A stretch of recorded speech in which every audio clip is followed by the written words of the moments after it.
heard your Spanish is great. How's your German? Wouldn't say my Spanish is great, but actually yes, let's say it's great for the viewers. My German? Is it? I'm going to read the poster. What does it say? Von der Produzenten Joe and Anthony Russo. It's perfect. Okay, It's complicated. It's complicated, yeah.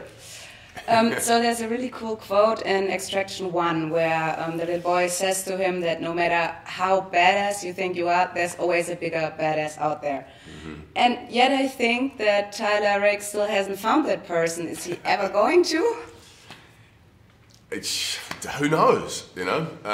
He comes close. I think his biggest challenge is probably himself. His biggest complication and enemy or foe at times has been the sort of other version of who he is, and that's what he grapples with in this film, and hopefully I'd like to think we have a beautiful sort of arc and character development there where we can close the chapter on some of that tortured soul and complexity within him. But it certainly makes it more enjoyable in a film like this to have a character, for me as the actor, but also I think for an audience, characters that resonate, and there are strong emotional components and complexities there that people can either relate to or empathize with, but also motivates them and allows them to understand the stakes within the action. You know, if you just have action without emotion, it's just a bunch of noise.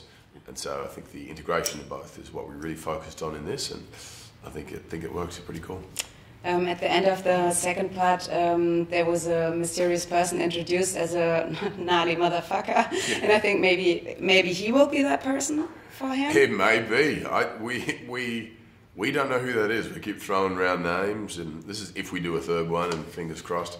But just the phrasing of gnarly motherfucker felt like it gave us many options as to who and what that individual could be and stand for.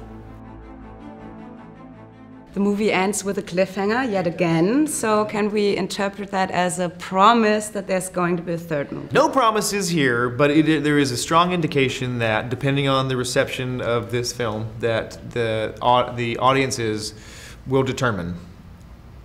If the appetite is there, a third film would be something I think that Netflix, Agbo, myself would be very interested in entertaining.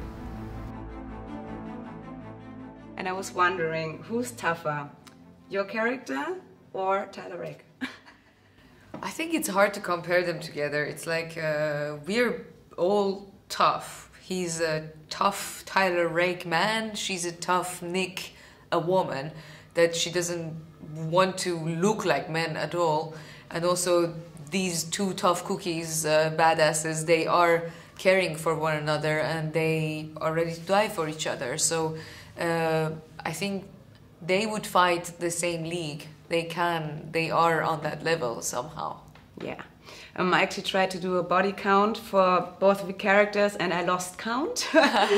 What if you would have to guess, what would you think, how many people I killed? Yes. I think I killed much less people in this one. My character killed less people. But also I know that there are less body down in this project than the other, because in this one, our villains, our Nagazi, we know them. It's not like they're not fighting against some people that we don't know, like in Extraction 1. These people, the Nagazis, we know them. So all of them going down, we have seen them. We keep track of who they are and who are they. So yeah, but I think he kills, definitely Tyler kills more than Nick. He kills a lot of people, yeah.